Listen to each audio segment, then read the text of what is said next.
All right, y'all are on it today. Everybody's right on time.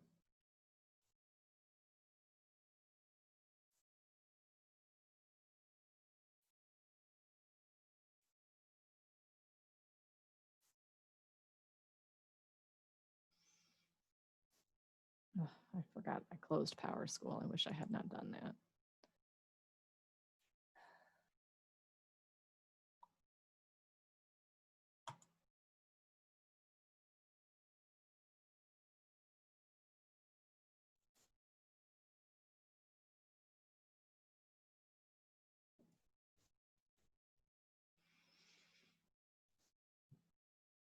Oops.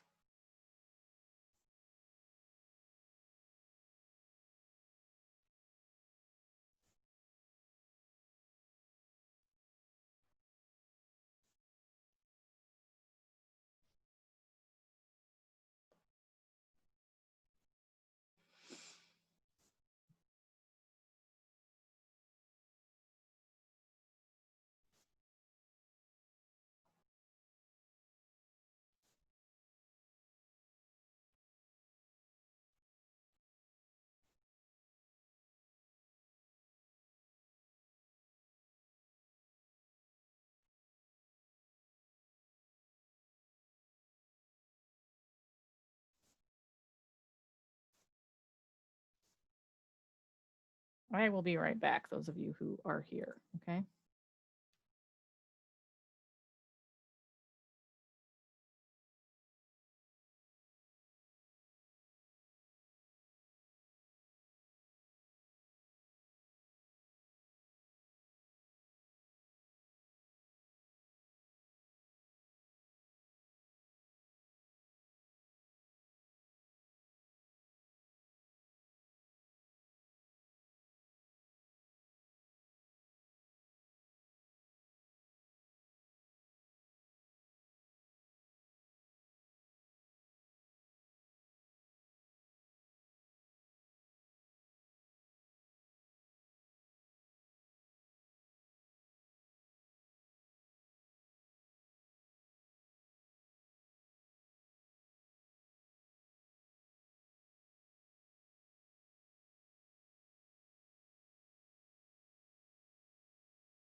Good, almost afternoon, everybody. I don't know about you, but I am getting hungry.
Tajay, I just need you to tell me if you get a pass or fail on the top.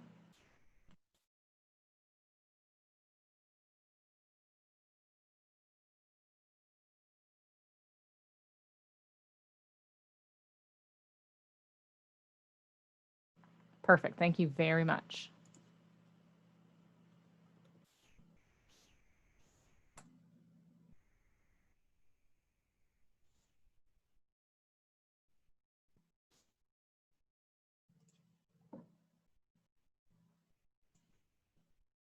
That is for the testing, the map, like makeup time. That's what we needed to know that for. So thank you. Make sure you watch the advisory for this morning so that you can get caught up on what we covered, because it was a bunch of stuff for the rest of the semester.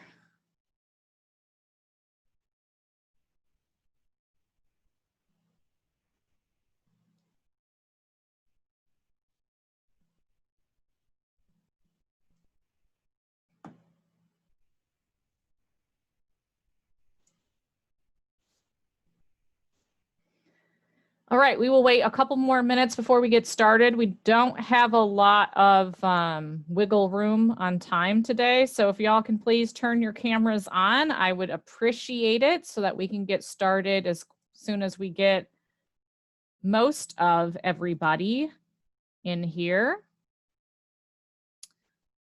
As I sort of warned you, this is going to be a very quick and dirty recap of theater history. It will not be as in depth by any stretch of the imagination as what we go through in MYP Theater 1, but I'm going to just try to sort of hit all the VIPs of each period so that you're not behind, you know, so that you're caught up to speed. For those of you who did not take MYP Theater 1, if you feel like you're getting a little bit behind, let me know and I can give you some sort of basically a PDF of an introductory textbook where you can sort of catch yourself up, because I don't want you to feel like you know, I'm leaving you out.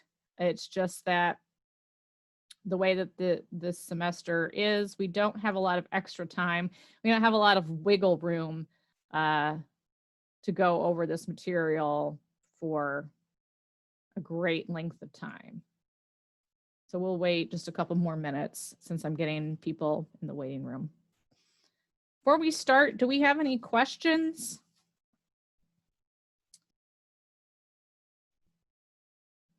That I can answer or try to answer.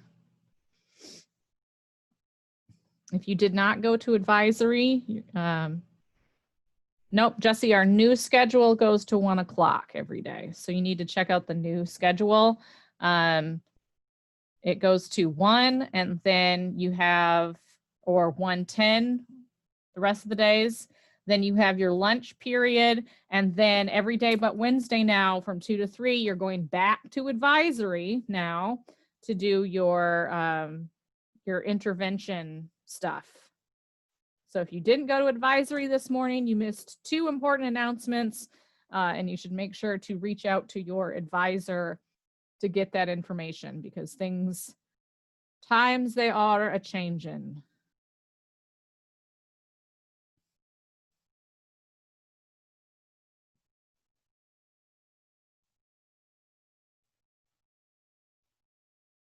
All right, we've got 1 more minute and then I've just got to get started. And people will just have to catch up by watching the first part of the video. I'm going to try as much as possible to post the videos basically immediately after class. It's got a process, and then once I can post it, I will. So that way, if you miss part of class, you can watch it, or if you miss all of class, you can watch it as soon as you're able to. Let me just get Desiree.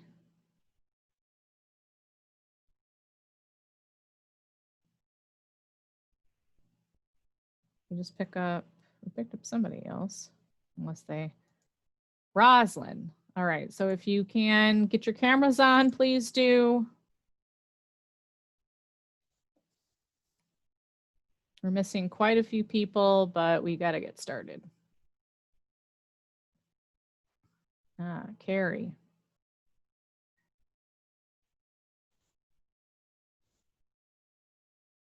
So thank you very much. Carrie, I'm sending you a website. I need you to check your computer on this website and let me know if you get pass or fail on it. Your camera's not working, Paige? Okay. You know to contact EdTech so that they can try to help you. All right. Okay, so we are going to start with our review and we are going to begin in ancient Greece. Why? Well, primarily because that's the place of documentation. That's the place where we have the highest number of scripts. It's the place where we have,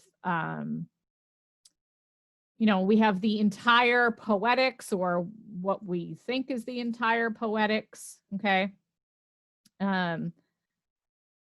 So remember, turn on your camera if you can. I know Paige's camera isn't working. Jesse apparently lives in the darkest of caves.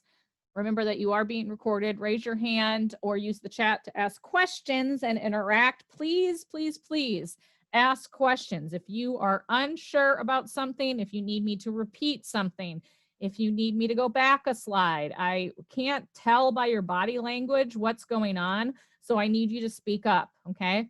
So that's one very important difference between online learning and learning in person. I can't tell if you're still taking notes as well as I normally can. So speak up if you need to, all right? And then keep your mics off unless it's your turn to speak, but please do not hesitate to turn them on if you need information or you want to participate or anything that, I'd love it if people talked. It feels weird. I feel like I'm all alone. Okay, so do now 2 minutes in your theater journals. Remember, you will be turning these in. I want you to spend 2 minutes and try to think about what was your favorite period of theater from MYP Theater 1, why, and what made it memorable. If you do not have one, you can write about why that is as well, okay? So 2 minutes begins now.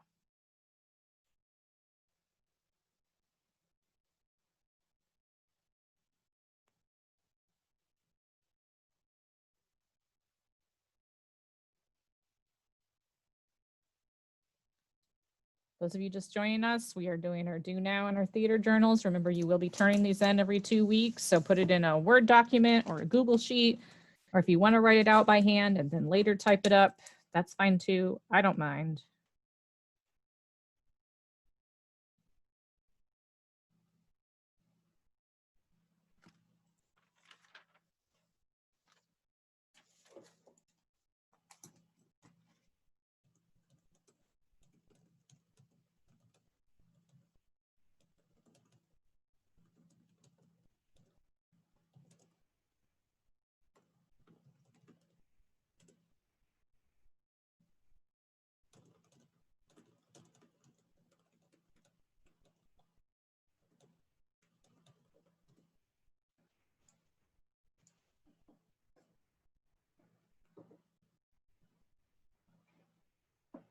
about a little less than a minute.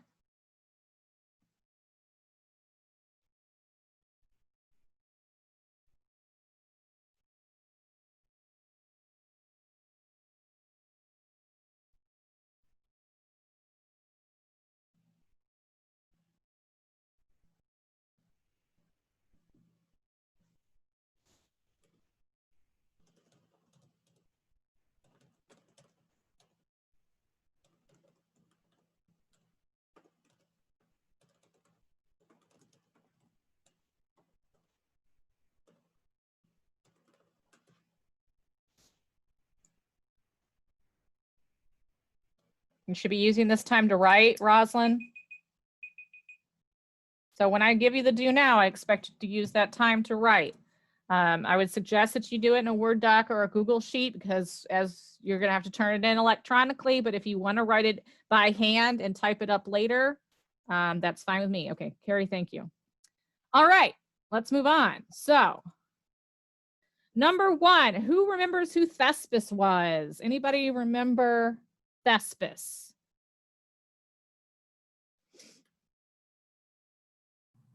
The first actor? Yes, perfect, Natalie, absolutely.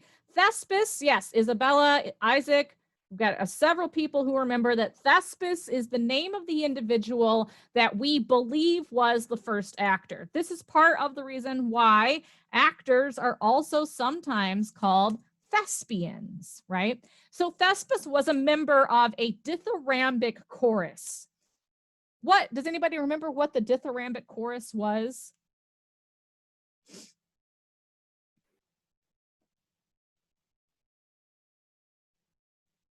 No? Okay, that's all right.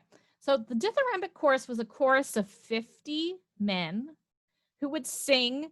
Yeah, Isaac says a group of actors. Yes, 50 men who would sing and dance a dithyramb, right, which is right in the very first thing there, and I've typed it in the chat for you, in honor of a god. What god was it? Anybody remember? Who are we honoring? Dionysus. Good, Paige. Perfect. Yes, Dionysus, the god of wine, the god of partying, and the god eventually of theater. So these were initially connected to the harvests of grapes, right? Because grapes become wine. So they would do these huge song and dance numbers that were very rowdy, like frat boy rowdy, right? And they would get drunk and sing these songs to Dionysus and wave these giant phalluses around. And that was the dithyrambic chorus. All right. Eventually, so the story goes, Thespis steps out of the chorus and becomes an actor. He actually embodies a character.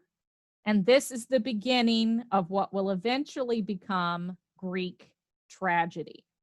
Okay. So by embodying a character, Thespis is going from third person to first person. Okay. So what's the difference?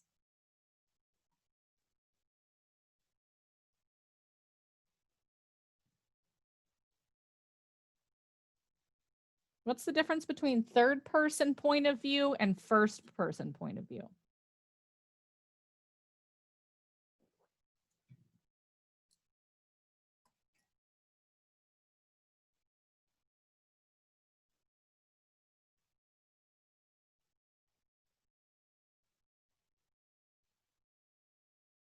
Shun says first is I or me. I do. I am going. That's correct. What's third person?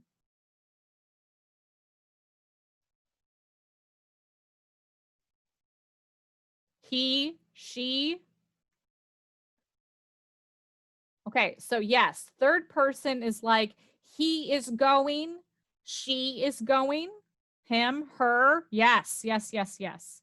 All right, we're doing great. Yes, perfect. So instead of singing about he is going to the, right, like he is going to the ship, Thespis was saying, I am Oedipus, I am going to the ship, right?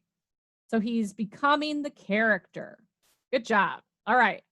So this supposedly begins Greek tragedy. Now, when we talk about Greek tragedy, we've got 3 playwrights to talk about, and the number 1 playwright, first playwright, is a man named Aeschylus. All right.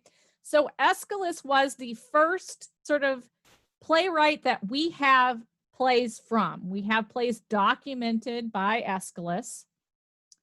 And yep, we'll get to Aristotle, Isaac. You're just a tiny bit ahead of me. Aeschylus began writing when plays were 50 chorus members and 1 actor. So not long after Thespis steps out of the chorus, right? But his main contribution to Greek drama is that he calls for a 2nd actor. And the importance of this is that it created true dramatic exchange, which means for the first time on stage, we had 2 actors in character talking to one another. So instead of the actor engaging only with the chorus, the character engaging only with the chorus, we had 2 actors who could talk to each other. Now, the actors could also play multiple characters by changing what? What would they put on? Masks. Yeah. A bunch of you, I could tell you were mouthing it. Yes, perfect. Masks, right? So become a whole new character just by putting on a different mask. Now I'm the king. Now I'm a shepherd. Now I'm the queen, right? So yeah, go ahead. Does it and this is kind of like Greek so it did not show any kind of like killing or kind of like violence or anything that was served off stage. That is absolutely correct. You are right, Zachary. In ancient Greek theater, you could not show violence on stage. And that's going to... Can I get a cookie? 1 second. Yeah, Thanks. sure. And that will change a lot when we get to Rome, right? Because Rome, they're not going to care about that stuff. All right. So Aeschylus, our first VIP of Greek tragedy. Our second person, our second playwright is going to be Sophocles, also known as a great philosopher. His contributions are going to be that he's going to add a 3rd actor. So now we have 3 actors. Sometime between Aeschylus and Sophocles, the chorus was reduced all the way to 12 people. Sophocles is going to bump it back up to 15. So we'll have 15 chorus members and 3 actors. He will focus primarily on dramatic construction. So he's very focused on the plot. What happens, A should lead to B, should lead to C. There shouldn't be any sort of events that occur that can't be explained by the plot. This is sort of in reaction to playwrights who would use something called a deus ex machina. Does anybody know what that is? And I put it in the chat.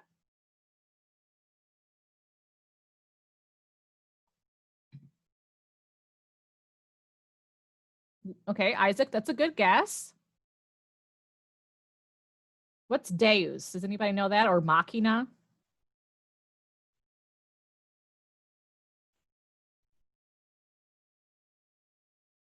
So deus ex machina is a machine. Yeah, it stands for God in the machine or God of the machine.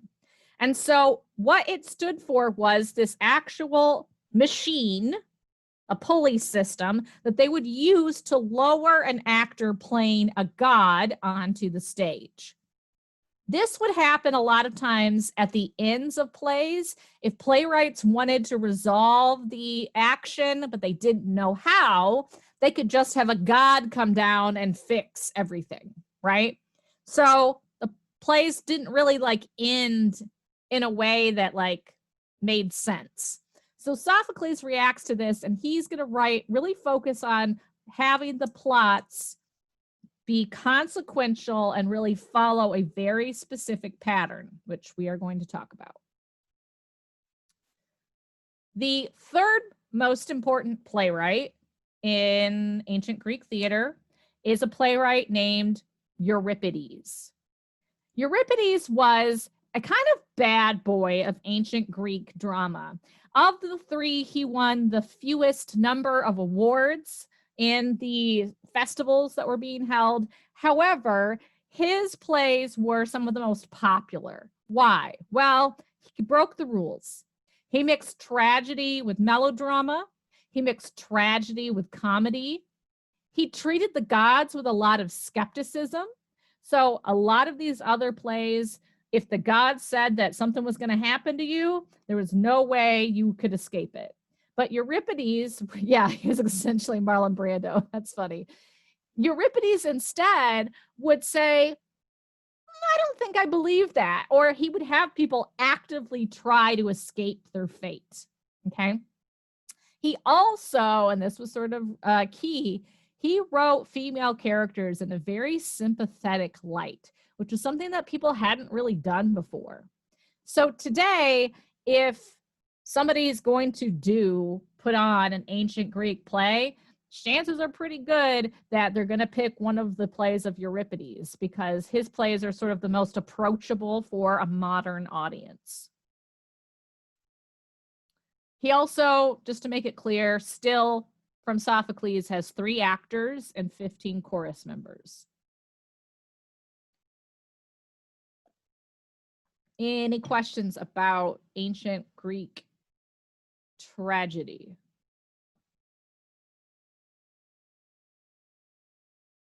Makes sense, right? So we've got 3 super important playwrights. All the plays that we have from ancient Greek tragedy, the complete plays, come from one of these 3 people.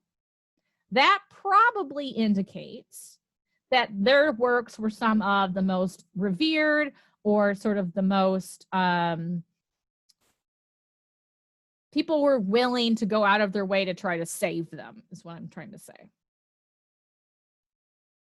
Now, let's talk about Greek comedy. Greek comedy was not as important to the Athenians as Greek tragedy, but there were a few people who wrote Greek comedy, and they primarily fell into 2 kinds of categories.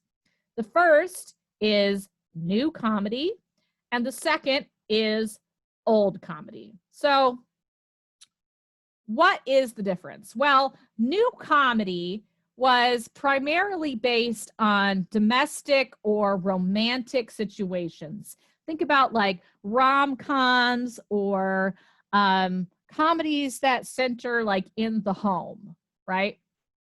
These were the kinds of comedies that a lot of Roman comics would take from. As a result, we don't have any of the texts of Greek new comedies. They didn't survive. They were taken by Roman playwrights and the originals were destroyed. On the other hand, old comedy was based on satire. It was based on like events that were happening right then and there. The characters were based on actual people, right?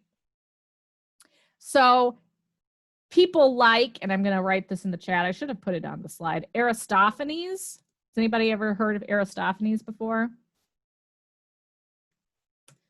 Aristophanes would write plays. Isaac says yes. Okay, great. Would write plays that were basically kind of like Saturday Night Live skits, right? He would write about real people. He would make fun of them. He would poke fun at social situations or political situations. And so those weren't really easy to sort of just take and make Roman. So old comedy just kind of falls away. Whereas new comedy is going to get completely taken over by Roman playwrights, which is what we're going to cover next lesson. So on the 11th, okay? So a little bit of a difference we see both in modern media today, right? We've got rom-coms, we've got domestic comedies, sitcoms, right? Situational comedies, and then we've got satire and political comedies. So Okay, now Aristotle. So a couple of people have already mentioned Aristotle, and here he is. Aristotle did not live at the same time of the aforementioned playwrights, and this is important.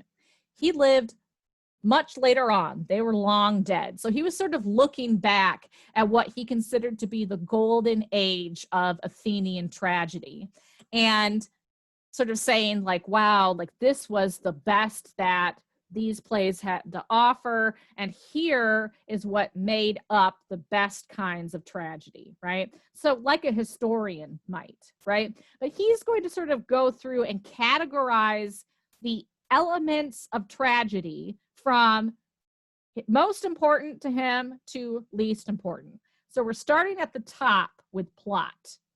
So plot, he says, is most important, and that is the sequence of events in the play. The story from beginning to middle to end. Now, who did I say was paying super close attention to the story? Which playwright?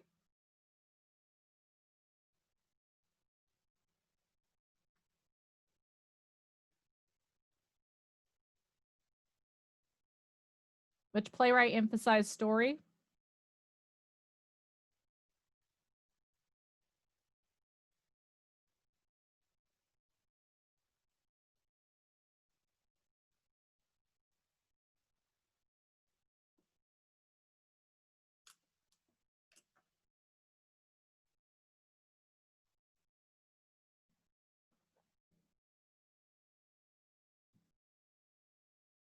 Anybody have a guess?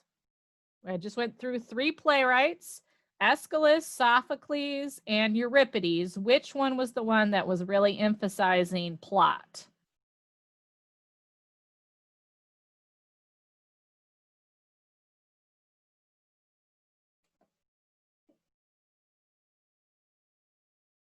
You have a 33% chance of getting it right. Sophocles, yes, thank you, Isaac, putting everyone out of their misery. So Sophocles really to Aristotle, and he says this several times, he considers Sophocles's version of Oedipus Rex to be the most perfect tragedy because the plot to Aristotle is perfect. The next most important thing is character, the people who live in the world of the play, all right? Now, we're not talking about the actors, but the characters themselves. What do we find out about the characters? What makes them tick? What makes them interesting? Okay. So Aristotle basically says, if you have a play that has a decent plot, but strong characters, it could still be a pretty good play. It just can't be considered a perfect play. It's not an A+ play. The third most important element is thought or theme. Yes, Oedipus Rex is, yes, that is correct here. You are correct, Isaac. The question asked by the play. So what are you supposed to be thinking about when you leave the play? That's the theme. That's the third most important according to Aristotle. Third, we have diction. And diction to Aristotle means vocabulary. So are the people in the play written in unique ways, right? A child and a king shouldn't be using the same kind of vocabulary. And if they are, it should be for very specific reasons. Or a slave and a queen probably wouldn't be using the same kind of vocabulary, unless later we're going to find out that like the slave used to be a member of royalty, right? Or that the queen used to be a slave, maybe. So he wants to see an sort of individual vocabulary given to each character or each class of characters. Lastly, we have music, which is self-explanatory. He is talking about instrumental music because they did use instruments in all of their tragedies. But remember, we have a chorus, right? And so the chorus are singing songs. So we're also talking about the arrangement of voices just like we do in a choir, right? You have some people who are, treble, alto, soprano, etc. And then the very, very bottom, the least important, the thing that your play should not hinge upon is spectacle, which are any special effects, all costumes, lighting, all that stuff, right? That's all the like icing on the cake. It should be nice to have, but you shouldn't have to have it in order for the play to be successful. So Aristotle probably wouldn't be a huge fan of movies like, I don't know, The Fast and the Furious, right? Because a lot of that relies on special effects. And we've all seen movies like that, right? Where the plot isn't really super strong, but it's entertaining anyway because a lot of stuff blows up, okay? That's not really Aristotle's jam. Any questions about the 6 elements of tragedy? There is a mnemonic device that a high school class that I taught, I guess it's been a few years ago now, they came up with people can think, dogs must stink in order to remember it from most to least important. So if something like that helps you, you can use that one or you can come up with one on your own. But it's good to remember it from most to least important. I can see a couple of people are still writing. You need a little bit more time on this slide. Are we good?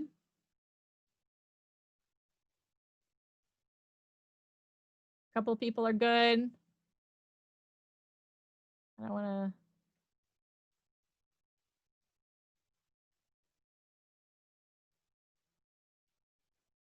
Okay, Zachary's good. Everybody else okay? Isaac's okay. All right, great.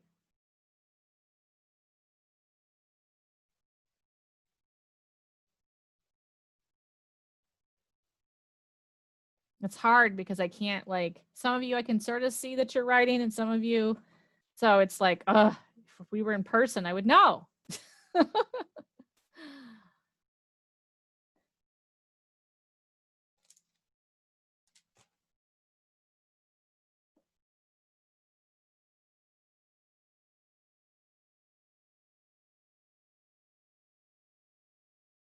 Okay, I'm going to move on. So we're going to watch a video about the chorus in a production of a modern production of an ancient Greek play. Okay. And I want you to pay attention to when they talk about what purpose does the chorus serve?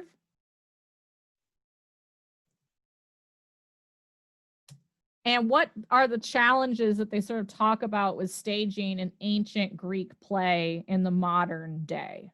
Okay.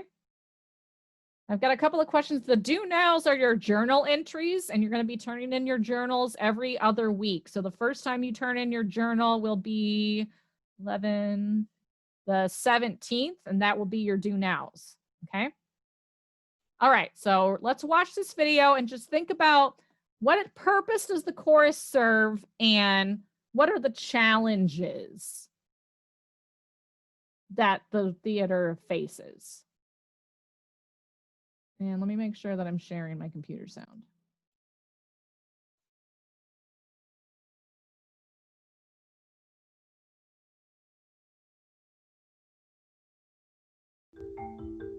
The ancient Greek chorus serves 2 fundamental roles for the whole theatre experience. The first is just fun. It's wonderfully exciting. The ancient Greeks always talked with great excitement about the moment when the chorus would start up. The other thing that the chorus did, though, was provide the perspective of the community on what was happening. So we don't just get Creon and Antigone fighting about whether there's a burial. We get the citizens of Thebes, the whole city actually, represented by those 12 citizens. There will be victory celebrations today and singing in the streets. Time to dance all night, to shake the foundations till the faint light of dawn flushes the windows. Now, with both brothers gone, Creon is king.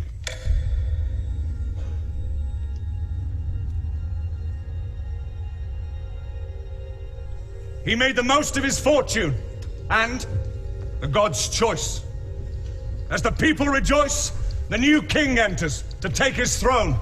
The responsibility his alone.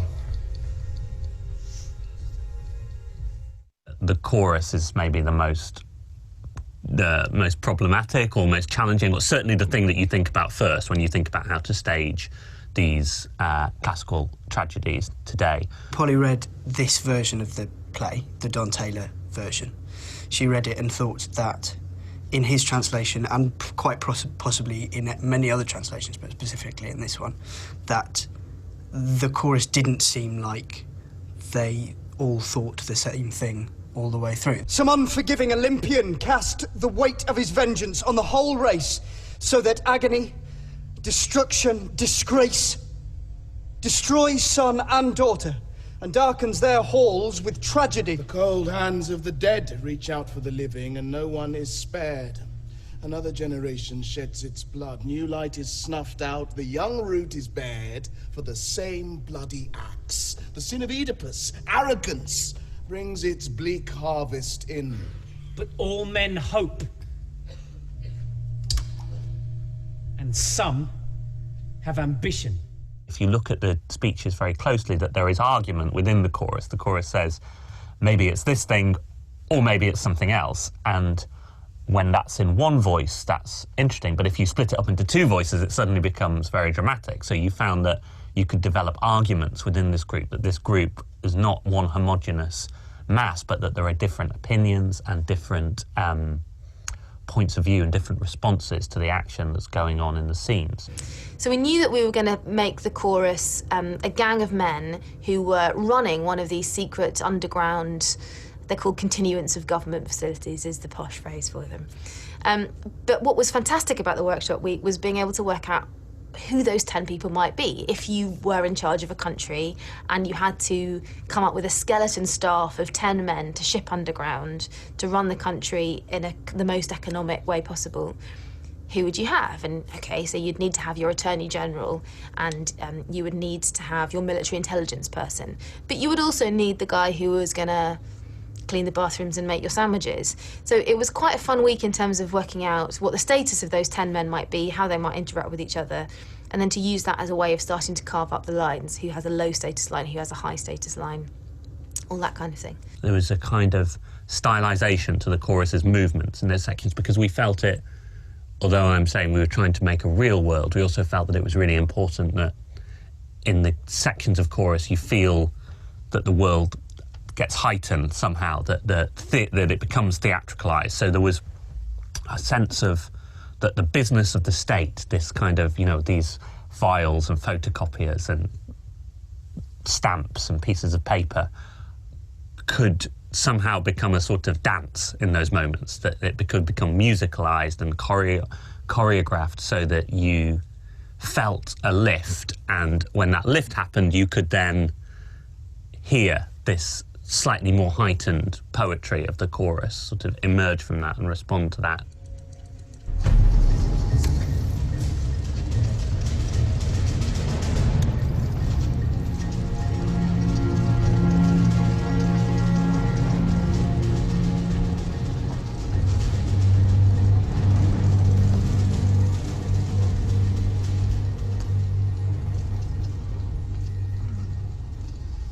We took a lot of basic office tasks like photocopying or sweeping up or making the tea or whatever it might be.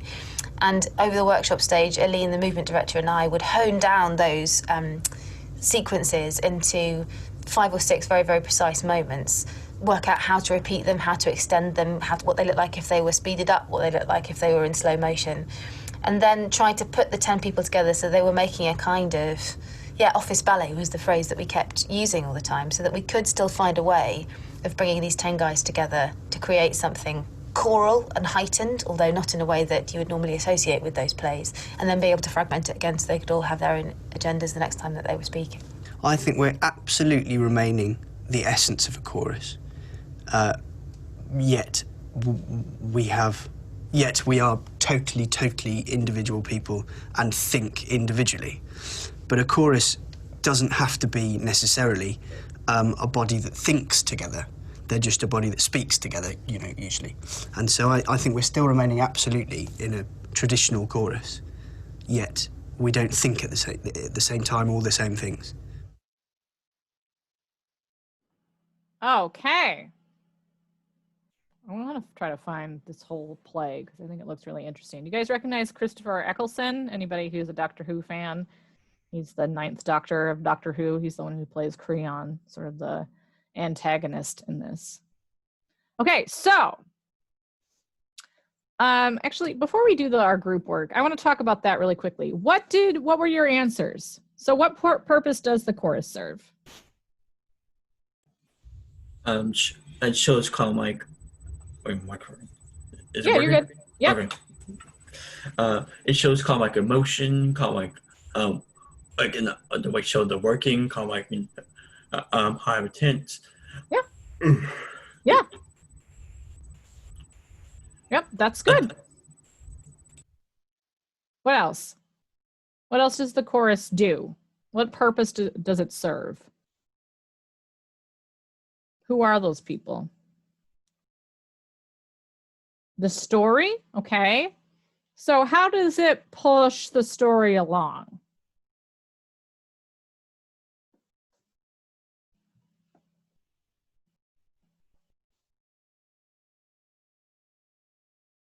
You're right. I just want you to sort of tease it out a little bit further.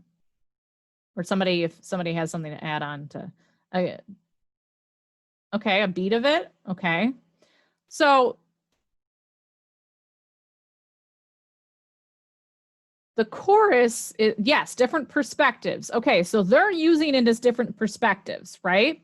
And that's part of the challenge with today's sort of audience, right? Is that they have dissected the lines. If you look at one of the original texts, usually the chorus sings all together, okay? So they might be the citizenship, or in this case, right, they are part of this underground government that's working sort of with Creon, reluctantly or not, okay? But it acts as, it helps sort of develop the story, right? So if you remember, ancient Greek tragedies go between scenes between characters and choral odes, and the choral odes sort of help drive the story along usually, all right? Okay, so I'm going to put you in groups, and I want you to imagine if you are going to create a presentation on ancient Greek theater, what principles would you make sure to include? And also discuss what you think is sort of the most interesting element of this period, okay? So if you were going to make sort of a presentation on this, I said research, you know, ancient Greek theater, what would you make sure that you wanted to mention? And what do you think you find most interesting, or maybe even what you think an audience would find most interesting, okay? So let me make some breakout rooms here. And I will, let's do 3, will be 7, well, let's do 4. I'll put the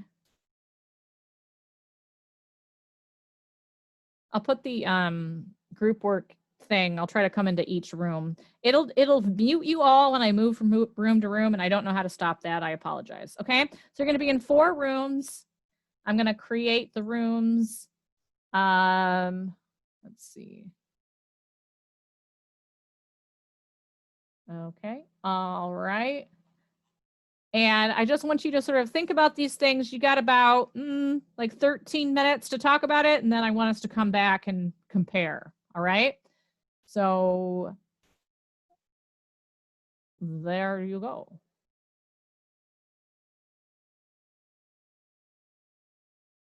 Away you go.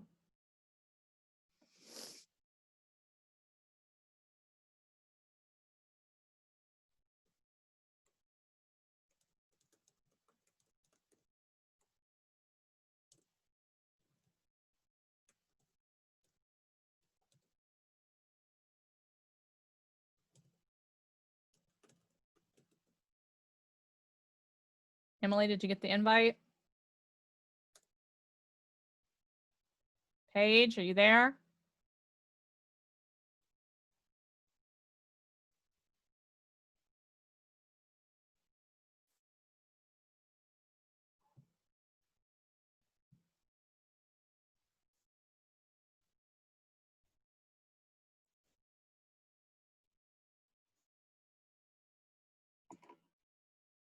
All right, I'm going to give you there's your questions. And raise your hand, let me know if you need help. Otherwise, I'm going to keep moseying between breakout rooms. Any questions before I leave this one? No? Okay. Hey guys, I'm going to post this in the chat for you so you have your info. Any questions? Pretty clear? Okay. All right. If you need any help, just raise your hand and I'll come back in to discuss. Hey guys, so here is your prompt, okay? Anybody have any questions before I go to the next room?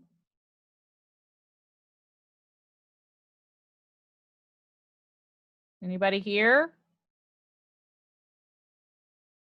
No. No questions? No, ma'am. Okay, all right.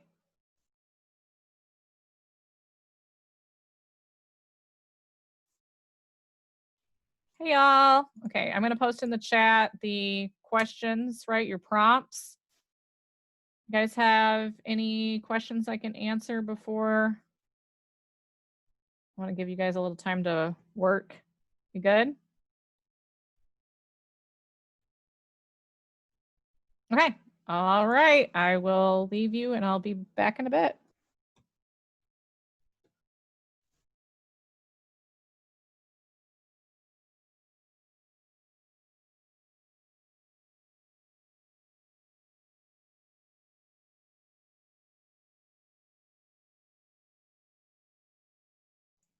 Tajay, do you need to go back to your breakout room? On Paige? You didn't go to your breakout room. I'm going to put you in the waiting room.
do I edit that?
Okay, hopefully you had enough time to make some decisions. All right, let's hear from group one. What did you guys decide?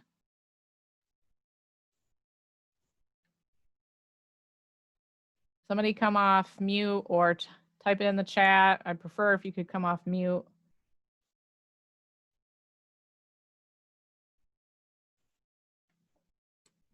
Let's hear something from each group. So what's a key component that you guys decided to include?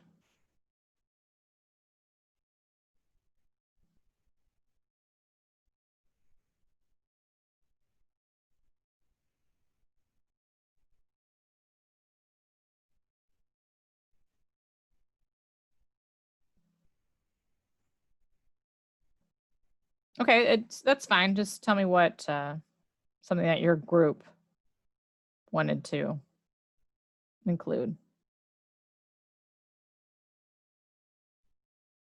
I should have told you to note what breakout room you get sent to, but that's not a big deal.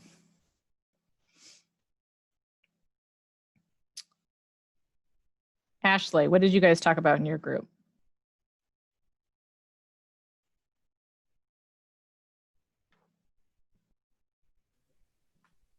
Well, someone said that they would like to include music in there. Okay. All right. Okay. Music was pretty important to ancient Greek theater. Obviously, we don't have any of the music, but there are paintings of vases that actually showed instruments. Okay. Desiree, what about your group? What did you guys talk about?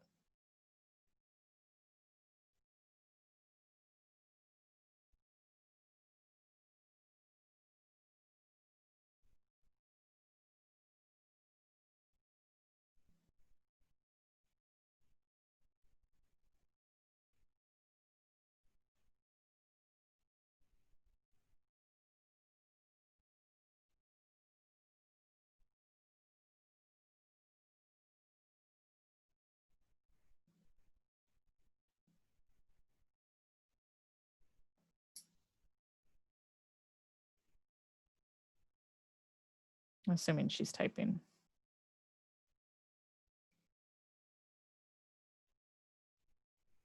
What about your group, Natalie? What did you guys talk about?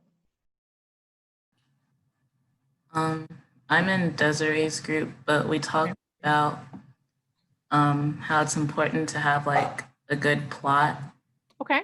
storyline that makes sense. Okay. All right. Okay. Saeed, what about you guys? What did you guys talk about?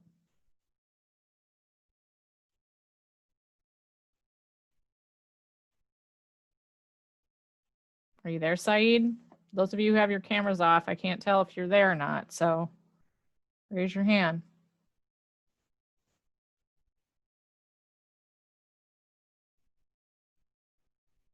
I can't tell if we're having technical issues or if people are just not here anymore. Gabrielle, did you hear from Saeed during your guys' group? No. Oops. Okay. All right. Okay. All right. Your mic isn't working. Okay. All right. Well, you've got to talk in chat then. All right. So I want to let you guys know, heads up, SLA essay, your first essay due for this class is due 9/14 at midnight. So Monday the 14th by midnight. Details in Schoology. It's a 300-word essay. Basically, very simple first summative. Okay. So I just need you to give you that heads up. You've got plenty of time to do it. Basically, we had to assign 3 summatives. So the Art and I got together and we decided that this would be a good first one. You'll just be reflecting on SLA concepts that we discussed and how you can apply them to the theater. And I give you some hints as to ones that will be easily applied. So take a look at that. Take a look at that before our next session. So if you have any questions, we can address those sooner rather than later. All right. Last thing, your exit ticket, which you will post in Schoology. What did you think was the most interesting part about ancient Greek theater? So that's your exit ticket, due in Schoology by 11:59 tonight. All right. So take a look at the SLA essay and do your exit ticket. I don't have homework for you aside from that. Next time we'll be in ancient Rome, and it is a much different place than ancient Greece, and we'll talk about what they change and what they steal and what they borrow from the ancient Greeks, because it's quite a lot. Questions about either the exit ticket or the essay? No? All right. If you don't have any questions, you are dismissed. If you do have any questions, you can type them in, stick around, message me, whatever I can do for you.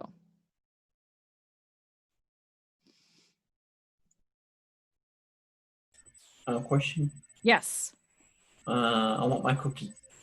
Okay. I'll write it down and I'll get you one whenever we get back to campus. Okay. Yes, Carrie, you are dismissed. Watch the information that I gave you from advisory, because starting tomorrow, you will have to start coming back after lunch at 2 o'clock. Okay.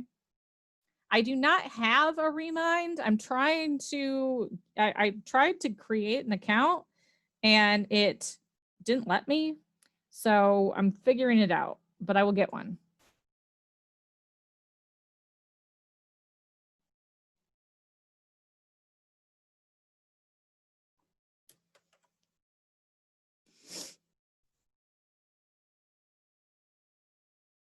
Okay, bye.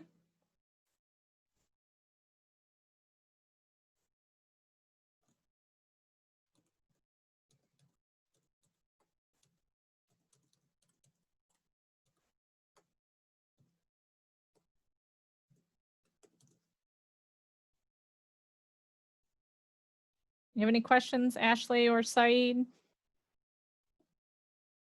No? Okay. All right. Over here on my end, I don't see the exit ticket. You don't see the exit ticket in Schoology? Okay. No, I don't know if, let me refresh it real quick and see.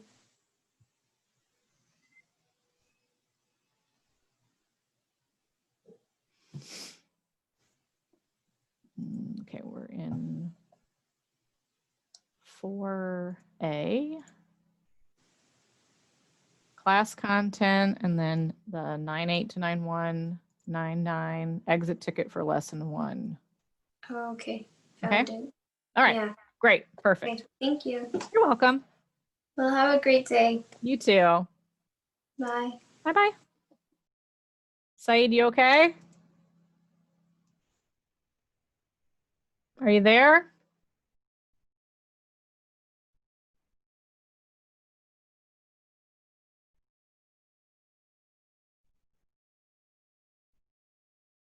Okay, I'm going to end the meeting. So if you need to ask me a question, just put something in the chat real quick so I don't end it on you.